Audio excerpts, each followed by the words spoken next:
오늘 하나님 말씀, 저는 두 번째 선교지에서의 교훈이라는 제목으로 하나님 말씀을 좀 나누고자 합니다. 지난주에 사도행전 가운데 하나님의 말씀은 이제 사도 바울과 그리고 바나바는 안디옥 교회에서 성령의 부르심을 따라 보내심을 받아 그들 안에 있었던 생명의 충만함을 이제는 이웃에게 전하는 선교의 길로 이제 들어서게 됩니다. 구브로라는 곳에 처음으로 갔는데 그곳에서 만난 두 가지 인물을 소개했습니다. 바 예수스, 바 예수라고 하죠. 예수의 아들이라는 이름인데 사실 예수를 모르는 사람을 만나게 되고 마술사로서 아마 생업을 이어가는 사람인가 봅니다. 그러다 보니까 이 바나바와 이 바울이 전하는 복음의 새로운 능력을 보게 되면서 혹시 자기의 기득권에 여러 가지 참 위협을 느끼면서 사도 바울과 바나바가 전하는 기쁜 소식에 대한 하나님의 말씀에 대해서 대적하는 모습을 우리가 보게 되었죠.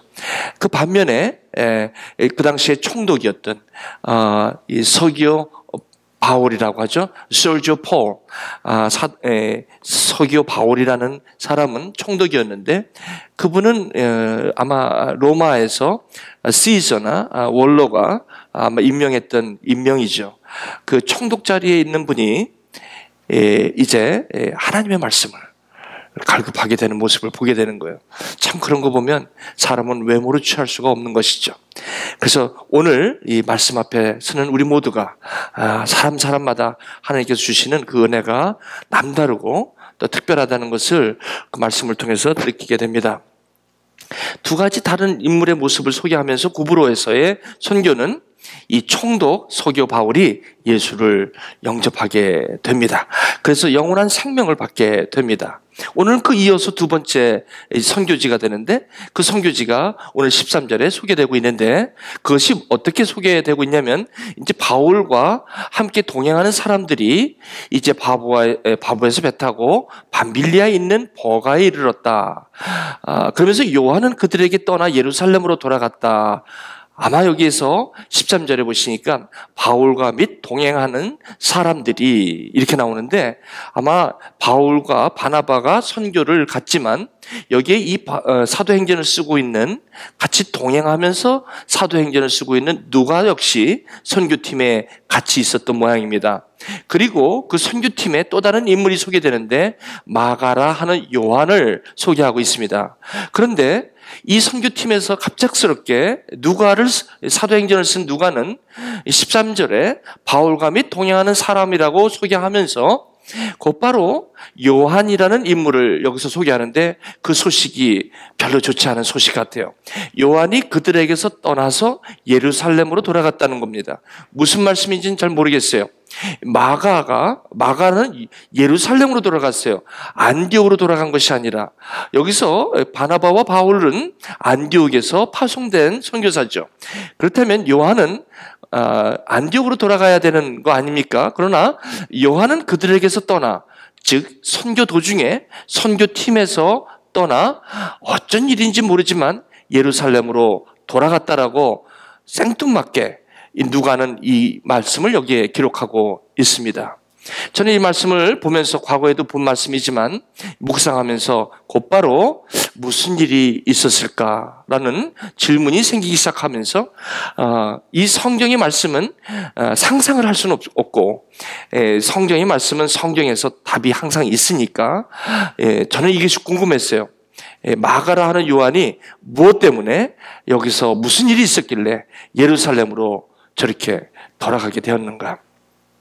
그래서 이내 저는 그 다음 절을 찾아보지만 누가는 살짝 그렇게 잠깐 요한은 그들에게 떠나 예루살렘으로 돌아갔다는 말을 남긴 채 전혀 그 사람하고는 상관없는 그들의 선교 여행의 일정을 기록하고 있습니다. 14절에 그들은 버가에서 조금 더 나아가 어디요? 비시디아 안디옥. 이 비시디아 안디옥이라는 지명은 로마 식민지, 로마 리령입니다. 이곳이 한 도시인데 특별히 비시디아 안디옥이라는 이 단어는 아무래도 로마 식민지 하에 있었던 각 성읍들로서 그 성읍이 이미 이 피지배국을 좀 더 배려하는 차원에서 생긴 여러 가지 성읍 중에 하나로 소개하고 있습니다. BCD의 안디옥은 갈라디아 지역에서 있던 갈라디아 지역이라고 이렇게 표현해도 상관이 없겠습니다. 그러나 여기에 갑자기 이제 바울과 바나바는 이 선교팀은 어디로 들어가냐면 안식일의 회당에 들어갑니다. 이 회당이라는 건 시네거, 그래서 이 회당은 마치 유대인들이 디아스포라, 이 모든 이 피지배국 사이에 지중해 연안과 그리고 유럽 지역에 소아시아뿐만 아니라 그곳에 퍼져 있던 그 유대인들의 공동체죠. 그러니까 그 공동체를 위해서 지어놓은 곳이 회당이에요. 그 회당에서는 토요일마다 또 월요일 이틀 동안 무슨 일을 하냐면 율법과 선지자의 글을 항상 읽게 됩니다. 그러니까 율법은 모세 오경을 얘기하고 선지자는 선지서의 글은 그 선지서에 있는 율법 중에 선지서에 있는 글을 읽게 됩니다. 그렇게 읽는 것이 하나의 이제 일이 되었는데 그곳에서 하는 하나의 의식이죠. 그런데 회당장이 사람을 보내더니 거기에 참여하고 있던 바울과 바나바에게 참여하라. 그리고 할 말이 있으면 말을 좀 하라. 여기서는 뭐라고 묻냐면 형제들아, 만약에 백성들에게 권할 말이 있으면 해봐라. 이때만 하더라도 이 회당 중심으로 있었던 회당장은 이 바울과 바나바가 어떠한 사람이라는 것을 아마 알지도 모르겠습니다. 그러나 이건 역시 저로서는 저의 그냥 묵상입니다. 말씀에 분명한 것은 나오지 않았습니다만 아마 이 회당장이라면 최소한 사울이라는 바울은 사울로 기억될 수 있을 정도로 가마리엘 문화생으로 유명한 사람이었기 때문에 아마 회당장 정도면 알 수 있지 않았나 추측은 해봅니다만 특별한 근거는 없습니다. 아직 제가 찾지는 못했습니다. 그러나 이 회당장이 사울이라는 이 한 사람을 봤을 때는 그 당시 유명한 스데반의 그 핍박과 스데반이 죽는 순교의 장면을 아마도 회당장은 알 수 있었을 터인데 아마 바울이라는 사람이 거기 회당에 들어와 앉아 있는 것을 보고 아마 이렇게 얘기한 것 같습니다. 혹시 우리에게 말할 것이 있으면 말해달라고 얘기를 한 것 같습니다. 그랬을 때 이제 이 바울은 이제 곧바로 그 허락을 받고 바울이 일어나 손짓하며 말하되 아마 제가 대충 아마 상상을 해보면 바울이 이렇게 올라와서 회당에서 이제 말씀을 전하게 되는데 아마 거기에 있는 그 유대교회에 있는 사람들과 그 유대교에 입교한 사람들이 이렇게 회중 가운데 있으면서 아마 서로 얘기하는 거예요. 저 사람이 사울이래. 저 사람이 사울이 그 예수 만나갖고 그런 사람이래. 저 사람이 가마리엘의 율법에 대해서는 아주 대가래 뭐 궁성궁성 이야기들이 많이 있었나 봐요. 그랬더니 이제 바울이 여기 올라와서 손을 손짓하면서 궁성궁성하니까 please attention, 주목하십시오. 아마 그거 같습니다.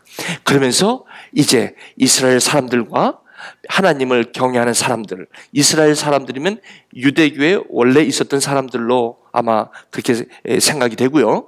여기에 하나님을 경외하는 사람들이라는 이 사람들은 아마 유대교에 있지는 않았지만 아마 유대교 밖에 있다가 아마 율법과 이 선지자의 글로 말미암아 유대교에 입교한 사람으로 아마 그렇게 이해가 됩니다. 그러면 이제부터 바울이 무슨 일이 나오겠습니까? 그 다음부터는 이제 바울은 무슨 얘기를 하냐면 유대교에 있는 사람들이고 율법에 능한 사람이니까 어디부터 시작을 하겠습니까? 창세기부터 이제 시작이 돼야 되지 않습니까? 그러면서 창세기부터 어디까지 나가냐면 예수 그리스도 복음서까지 쭉 그냥 한 번에 그냥 훑어나갑니다. 근데 제가 그 여정을 같이 가려고 하는 그때에 제가 솔직히 오늘 설교가 13절에 여호와는 그들에게 떠나 예루살렘으로 돌아갔다는 말이 자꾸 마음에 걸리는 거예요. 저한테. 왜 그랬을까? 아니 그냥 지나가면 되는데 누가는 왜 불쑥 저 얘기만 저렇게 해놓고 아무 대책 없이 설명도 없고 그냥 요한이 예루살렘을 그들을 떠나 예루살렘에 갔다는 저런 엉뚱한 생뚱맞은 얘기만 해놓고 그냥 안 나타나는 거예요.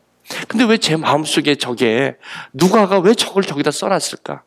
아마 누가는 따라다니면서 선교지에 있었던 여러 가지 일들을 낱낱이 기록하는 일을 맡았기에 아마 요한이 이 선교지에 있으면서 갑자기 어떤 일로 말미암아 예루살렘으로 돌아간 일이 누가에게는 굉장히 중요한 하나의 또 사건으로 기억되기에 아마 사도행전에 여기 13장 13절에 기록한 것 같아요. 근데 저는 묵상하는 가운데 궁금한 게 뭐냐면 무슨 일이 있었을까? 그러면서 저에게 오는 그런 감동이 있었어요. 그게 뭐냐면 하나님의 일을 하다가 선교를 가다가 마음이 상해서 새로운 선교진이 이 선교지를 가본 적이 있었나요? 어디? 바나바 역시 처음이요. 바울도 처음 아니겠습니까? 그러다 보니까 자기네가 있었던 예루살렘도 아니요. 안디옥도 아니요. 새로운 구브로라는 곳을 지나 이제 피시디아 안디옥이라고 이런 곳에 왔으면 여기는 산지도 있고 이 산지가 많아요. 그렇기 때문에 사실 선교한다는 게 그렇게 쉽지가 않습니다. 생각할 때보다 와보니까 여러 가지 문제가 왜 많이 없었겠습니까? 그러다 보니까 이 바나바의 생질이었던 이 요한, 다른 말로 마가라고 합니다. 이 마가라고 하는 이 친구를 같이 왔지만 이 친구가 이 마가라는 이 동력자가 너무 힘들었던 것 같아요. 무엇이 힘들었는지는 모르지만 그냥 선교 도중에 그냥 예루살렘으로 돌아가고 마는 거예요.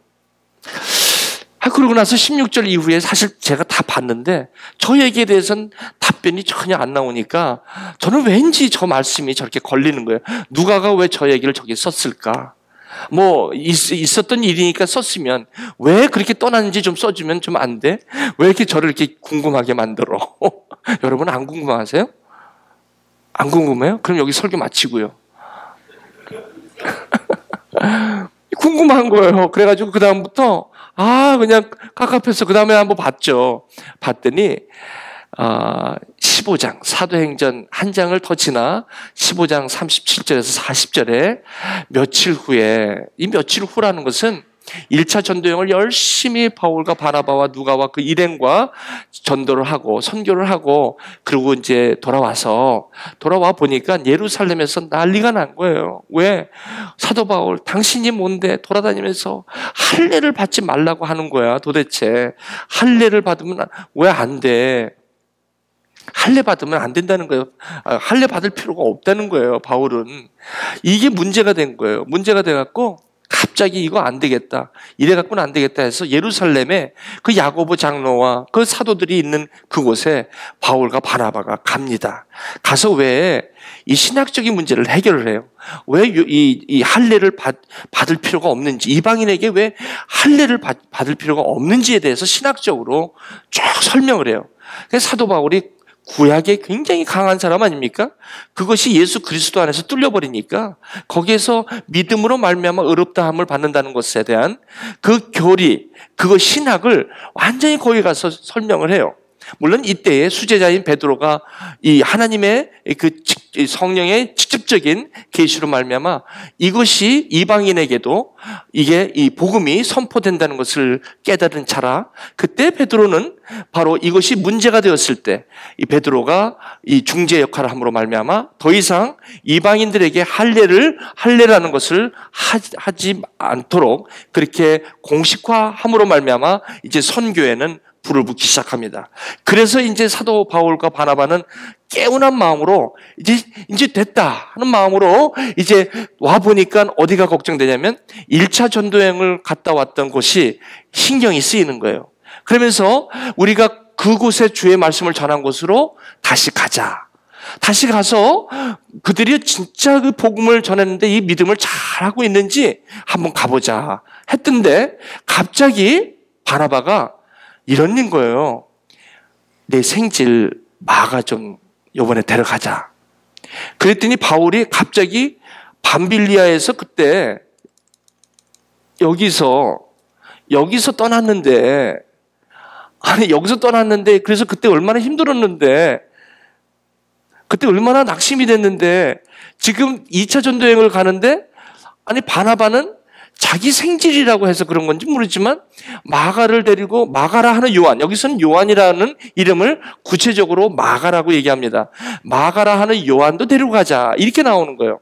그래서 바울이 이 얘기를 하는 거예요. 그때 선교할 때 우리를 떠난 그 사람을 또 데리고 가는 것이 아닌 것 같다 이렇게 얘기를 하는 거예요. 그랬더니 바나바는 그때는 처음이고, 이건 제 얘기입니다. 이건 제 생각이에요. 이건 말씀이 안 나옵니다. 제 생각이 그때는 처음이고 뭐 때문에 저렇게 도중에 돌아간 건 모르지만 그때 뭐가 어째서 이렇게 해서 간 거니까 이제는 경험도 있고 하니까 한번 다시 갑시다라고 아마 하지 않았을까 생각이 듭니다. 바나바가 그렇게 가자고 그랬더니 사도 바울은 단호한 거예요. 안 돼요. 이러는 거예요. 사실 이것 때문에 두 분이 엄청 싸웁니다. 저기 보시니까 뭐라 그래요? 밤빌리아에 옳지 않다 하여 서로 심히 다투어 피차 갈라졌다. 여러분, 이 안디옥의 대가들입니다. 안디옥 교회에 바나바 하면 예루살렘 교회에서도 권위자고 예루살렘 교회에 아주 덕이 있는 그야말로 어떻게 보면 초대교회의 대명사 정도로 그 예루살렘 교회에 그렇게 영향력을 미치던 사람이에요, 바나바가. 여러분 아시지만 권위자라는 이름을 갖고 있는 이분은 위로자예요. 사람을 위로하고 특별히 사도 바울이 그 당시에 그 다메섹에서 예수님을 만났을 때 예루살렘에 친히 바울을 데리고 그 사도들 앞에 가갖고 화해시키는 아주 인품이 대단한 분이세요. 성경에도 그렇게 얘기를 해요. 얼마나 믿음과 성령과 참 충만한지 모르는 사람이에요. 그래서 누가도 그렇게 여기서 사도행전에서 얘기하고 있습니다. 그러나 바울은 안 된다는 거예요. 여러분, 좀 사람이 실수할 수 있으니까 두 번째 기회를 주고, 그리고 한 사람이라도 물론 선교도 좋고 물론 다른 것도 좋지만 좀 한 사람을 한 영혼을 잘 섬기는 일을, 이건 교회에서는 너무나도 중요한 일 아닙니까? 어떻게 보면 바나바 쪽에 상당히 우리 마음이 많이 가요. 그렇지 않습니까? 그런데 바울은 갑자기 안 된다는 거예요. 아주 그냥 철저합니다. 그래갖고 결국 이걸로 싸웠다는 거예요. 왜 싸우는지 아마 사도 바울은 이것 때문에 싸웠지 않았나 상상해 봅니다. 아니, 선교는 선교고 또 마가는 선교의 은사보다는 다른 쪽에 은사가 있는 것 같다. 그러니까 이 선교에 하나님의 부르심 앞에 가기 위해서는 이 마가는 다른 쪽으로 이렇게 얘기할 수도 있었을 거고, 또 한 가지는 그때 어떤 경험을 했는지 모르지만 선교 여행에 잘못하면 이것이 혈과 육의 싸움이 아니라 영적인 아주 긴박감 가운데 있기 때문에 사도 바울은 이것을 말렸던 거 아닌가 이렇게 상상을 해봅니다만, 어쨌든 결과는 얘기 나오진 않지만 두 분이 싸웠다고 합니다. 피차 갈라섰다고 합니다. 이렇게 되면 안디옥 교회에 굉장한 이 치명적인 그런 덕을 해치는 그런 결과가 나올 수밖에 없습니다. 그렇지 않습니까? 그것도 대부분 대충 이렇게 하는 분도 아니라 어떻게 보면 이 바나바와 바울이 거기에 그 안디옥을 1년 동안 가르치면서 거기 3명의 교사를 내기까지 한 거 아닙니까? 어떻게 보면 새 교사들이 성령이 충만해서 이제 선교를 보낸 두 장본인이 사소한 마가의 이야기로 저렇게 다투면서 그냥 선교도 이제 갈라지는 저 모습은 초대교회의 또 다른 위기가 아닐 수가 없다는 것입니다. 사랑하는 교회 여러분, 여기서 우리는 여기 계신 분이 교회에 대한 경험들이 참 많습니다. 하나님의 일을 섬기시다 보면 안 맞는 부분이 굉장히 많아요. 그것이 목회자하고도 안 맞을 수 있고 또 옆에 계신 동력자들하고 안 맞을 수가 있어요. 그것 때문에 상처를 입고 교회를 떠나는 분들이 적지 않게 많답니다. 여기 아마 계신 분 중에서도 이런 경험이 계신 분들이 꽤 많습니다. 그러다 보니까 어느 교회를 가시면 뭐를 섬기는 일에 주저하게 됩니다. 뭘 섬기면 상처를 많이 받고 상처가 있습니다. 과거에 저런 아픔이 있는 거예요. 그것을 보면 내 의견과 그들의 의견이 안 맞거나 이것이 뭔가가 어떤 안 좋은, 그렇다고 해서 교회가 다 성숙한 것도 아닌데, 근데 저 정도면 성숙한 두 분이거든요. 그러니까 성숙한 두 분도 저렇게 안 맞을 때가 있다는 거예요. 근데 오늘 저는 여러분에게 이런 말씀을 드리고 싶어요.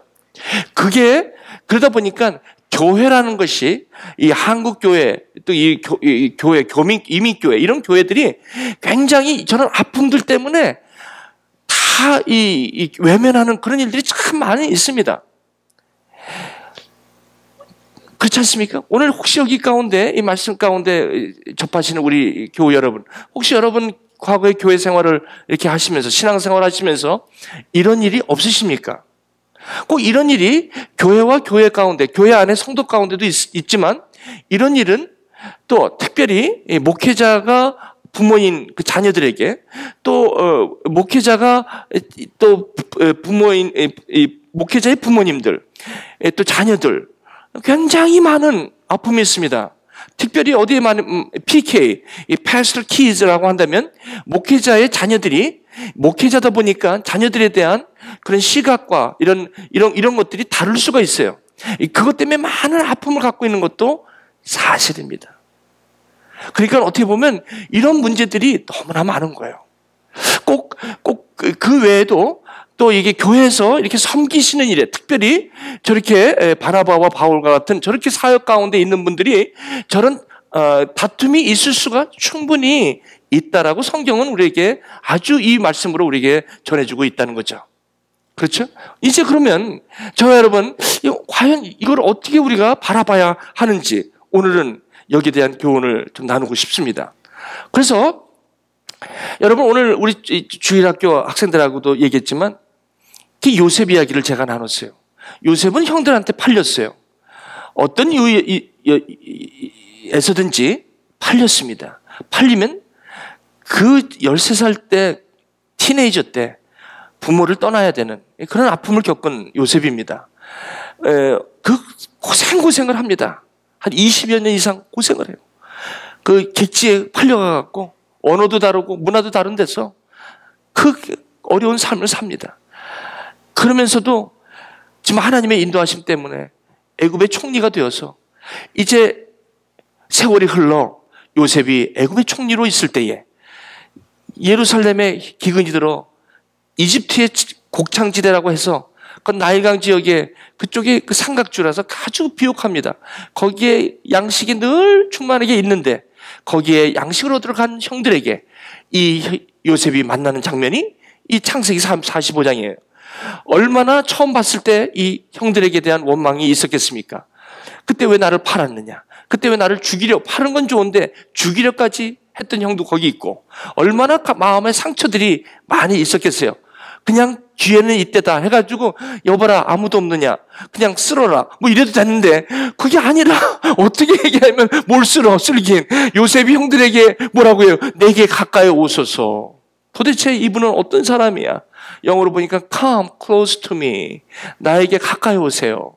그러면서 눈물을 감추지 못하면서 뭐라고 얘기하냐면 당신들이 나를 팔았다고 해서 걱정을 심히 하시는 것 같은데 걱정하지 마세요 라고 얘기해요. 그 이유를 말씀드릴게요. 당신이 나를 판 게 아니라 하나님이 당신들을 지금 이때 구원하시려고 이때를 위해서 당신들의 손을 빌어서 하나님이 나를 여기에 보냈다라고 얘기를 하는 거예요. 참, 아니 애굽 총리가 되어서 마음이 갑자기 넓어졌나 이 사람이? 갑자기 이런 사람이 아닌데 갑자기 저렇게 된 건가요? 그거 같지는 않아요. 왜냐하면 이 사람이 얘기하는 걸 가만 보니까 하나님이 구원을 주시려고 당신들보다 나를 여기 앞서 보냈다고 얘기하면서 뭐라고 얘기해요? 그러므로 염려하지 말라는 거예요. 그러므로 나를 이리로 보내신 이는 당신이 아니라 누구예요? 하나님이라는 거예요. 하나님. 저는 이 말씀을 묵상합니다. 아름다운 이야기로 봤는데 이게 과연 가능한 일일까? 여러분, 과거에 어떤 일로 인하여 교회를 떠나게 된 아픔들이 있었을 거고 지금도 교회를 떠나 있는 그런 우리 아픔들도 있을 거고 어떻게 보면 형제 관계 모든 관계에서 어떻게 보면 여러분들이 아까 그 차인홍 교수님 그 그때 그 사모님이 파네라에서 눈물을 흘리면서 막 간증을 하는데 그렇게 결혼을 못하게 했는데 결혼한 거야. 왜 불구자하고 결혼하냐? 뭐 말도 못한 거예요. 왜 너가 이렇게 멀쩡한데 최고의 학문을 갖고 이렇게 아름다운 미모가 있는 내 딸이 왜 그 남자하고 이렇게 결혼하느냐고 막 너는 내 딸이 아니다. 그래가지고 10년 동안 안 봤대. 지금은 내 사위 하면서 그 간증, 아마 이번에 오시면 그 간증님 듣고 싶은데 아마 글쎄 1시간 반 음악회 그게 있을지 모르겠습니다. 책에 다 나와요. 그 눈물을, 그러니까 그러면서 그분이 간증하는 게 바로 하나님께서 나에게 왜 이런 마음을 줬는지 모르겠네. 내가 왜 많은 배우자가 있었는데 왜 하필이면 내 마음을 이 사람에게 주셨는지 모르겠다는 거예요. 아마 이렇게 사용하시려고, 이렇게 하시려고 하지 않았냐라는 것이에요. 그냥 하나님이 하셨다는 고백이더라는 거예요. 저는 궁금했습니다.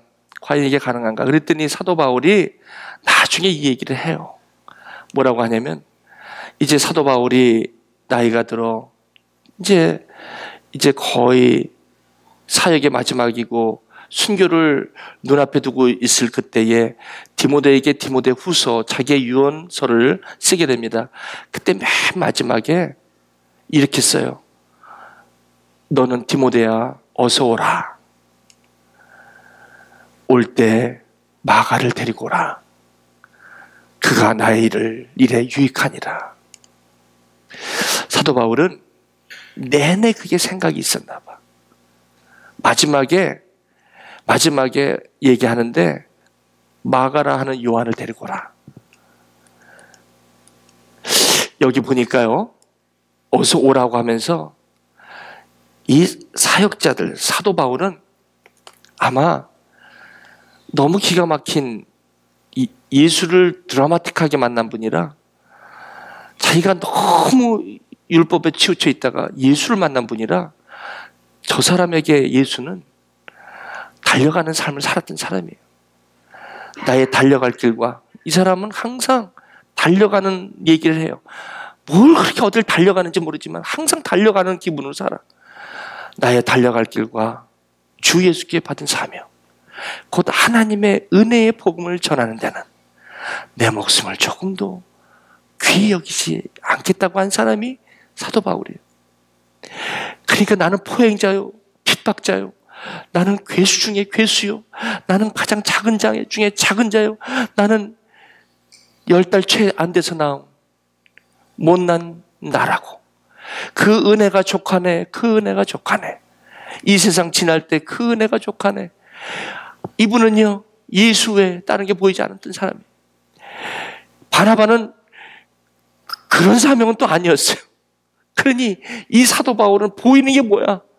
보이는 게 자기 은혜를 선포하는 일이에요. 그러다 보니까 이런 사람에게는 동역자들이 다칠 수가 있어. 다친다는 게 다른 게 다치는 게 아니라 떠나는 사람이 많아. 대만은 이 세상을 사랑하여 나를 버리고 데살로니가로 갔고, 아니에요. 로마서 16장에 보면 많은 동역자가 있어요. 그러나 이 장면은 바울이 마지막 장면인데 저런 말을 남기는 거 보면 마음이 삭해요. 그레스게는 갈라디아로, 디도는 달마디아로 갔고 누가만 남았더라. 이제 너 올 때 마가를 데리고 오라. 그가 나의 일에 유익하니라.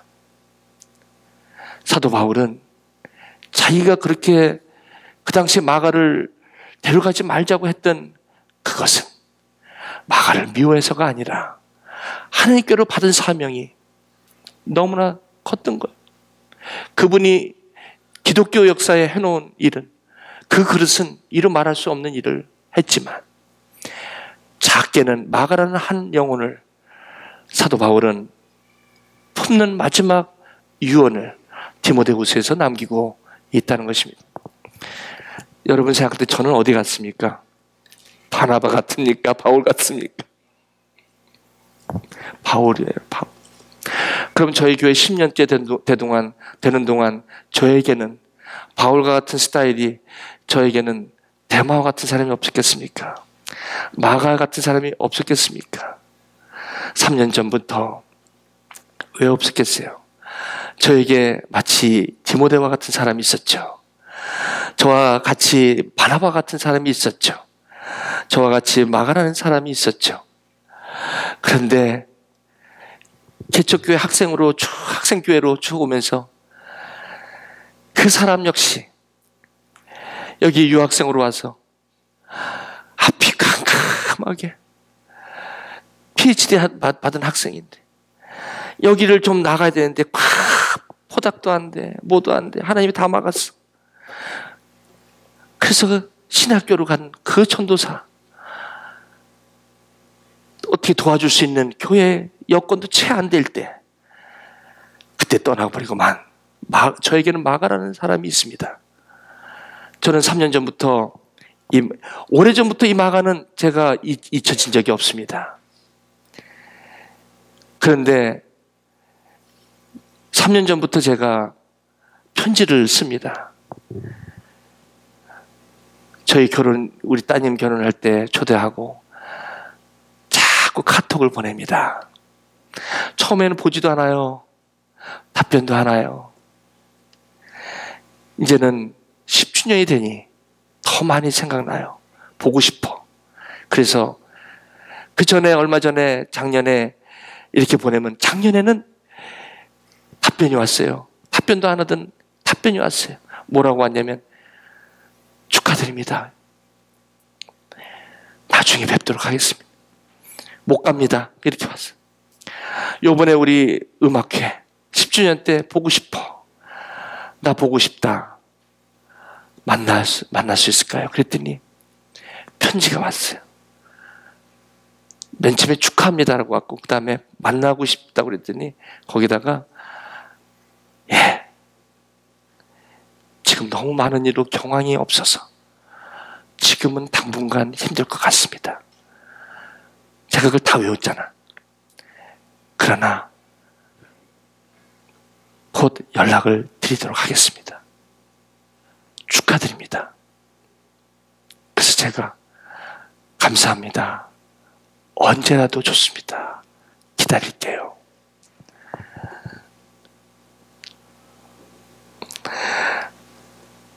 지금 보니까 무슨 나의 일에 유익하다?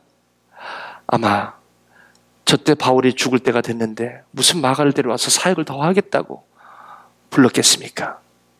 나의 일에 유익하다는 것은 그때 아픔이 하나님 안에서 요셉이 이야기했던 것처럼 그리고 하나님의 사역자 사도 바울이 그 마가라는 한 명을 세상에 복음을 전하는 사람이었지만 여전히 한 명의 마음을 두고 있는 저 사역자의 저 마음을 저는 보게 된 거예요. 혹시 여러분 제가 말씀을 드립니다. 혹시 여러분은 어떠십니까?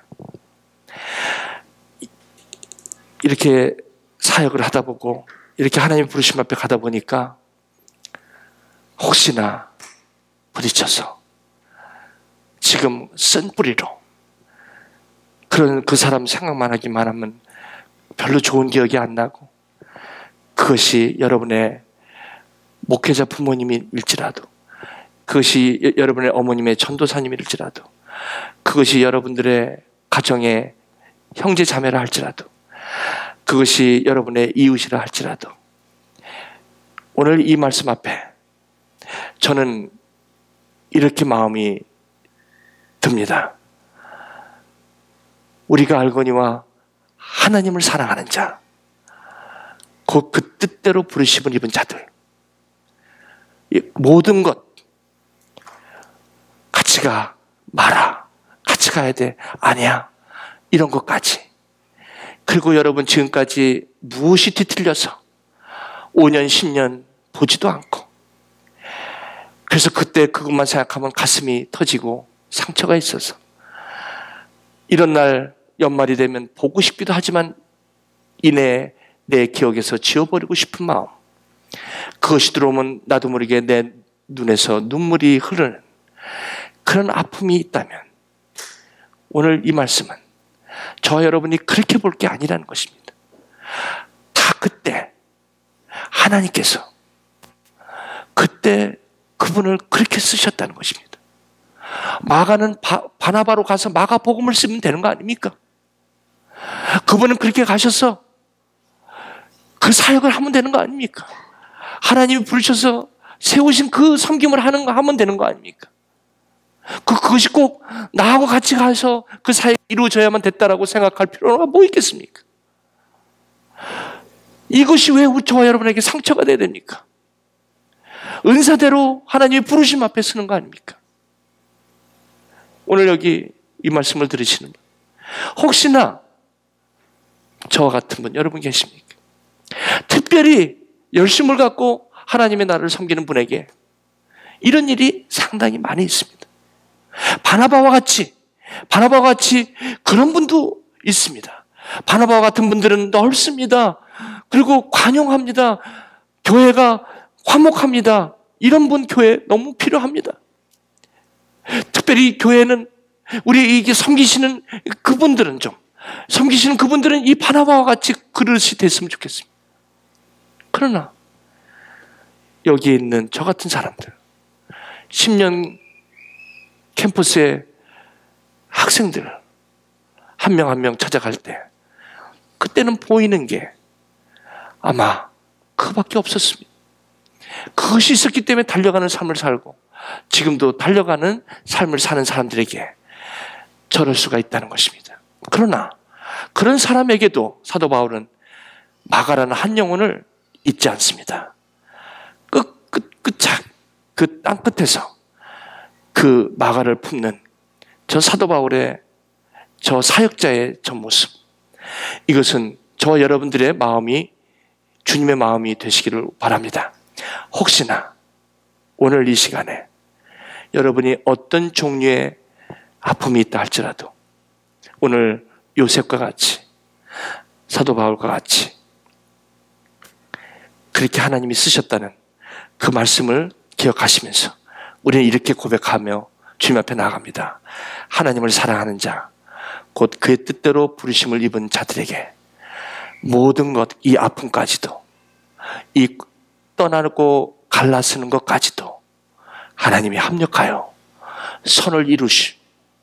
그래서 이 교회는 이 교회대로 10년간 하나님이 인도하셨고, 또 여기를 떠난 분들은 여기를 떠난 곳에서 또 하나님의 마가복음을 쓰게 되고 또 사도행전을 쓰게 될 그런 하나님의 은혜가 오늘 이 말씀 가운데 우리에게 주어진다면 저와 여러분, 이제 여러분의 마음에 있던 매듭을 푸십시오.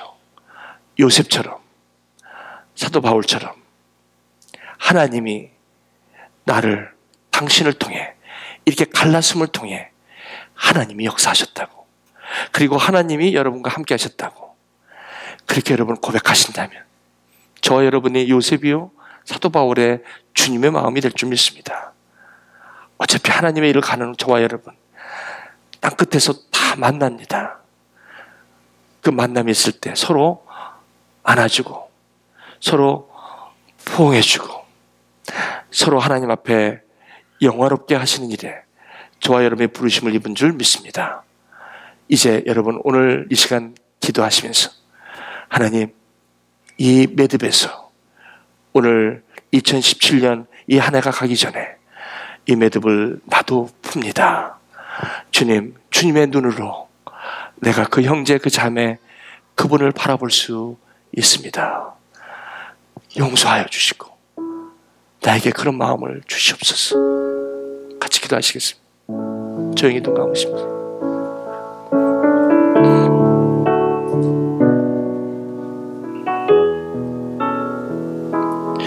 사랑하는 교회 여러분, 오늘 시간에 조용히 주님 앞에 이 말씀을 기억하시면서 주의 팔에 안기시기 바랍니다. 여러분 부모님이 혹시 여러분과 다른 생각 때문에 힘드신 분 계십니까? 여러분의 동역자가 힘든 분이 계십니까? 그래서 헤어졌습니까? 그래서 그분이 속상하십니까? 아니에요. 그렇게 볼 거 아닙니다. 보고 싶습니다. 전 이제 보고 싶습니다. 여러분 보고 싶지 않으세요? 하나님 앞에 이 시간 조용히, 하나님, 내가 이런 마음 가질 수 있도록 주님의 십자가의 그 크신 팔에, 주님이 나를 위하여 그 크신 팔로 십자가에 벌리시고 나를 안아주신 그 팔에 내가 오늘 안기며 그곳에서 고백할 수 있도록, 갈보리의 고백이 내 입에서 나올 수 있도록 하나님, 나를 이 시간 넓은 마음, 주님의 마음을 허락하여 주옵소서. 같이 한번 이 시간 기도하십시다. 아버지 하나님, 기도합니다. 주님의 발에 우리를 인도하여 주옵소서.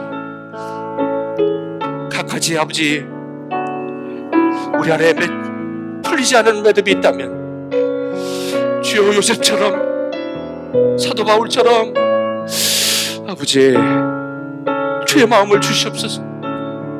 너희는 이 마음을 품으라. 그리스도 예수의 마음이니 그는 근본 하나님의 본체시나 하나님과 동등됨을 취할 것으로 여기지 아니하시고, 자기를 비워 종의 형체를 가져 사람의 모양으로 되었고 사람과 같이 되었으며 죽기까지 복종하셨으니 곧 십자가에 죽으심이라. 주님, 이 마음 주시옵소서. 이 마음 주시옵소서.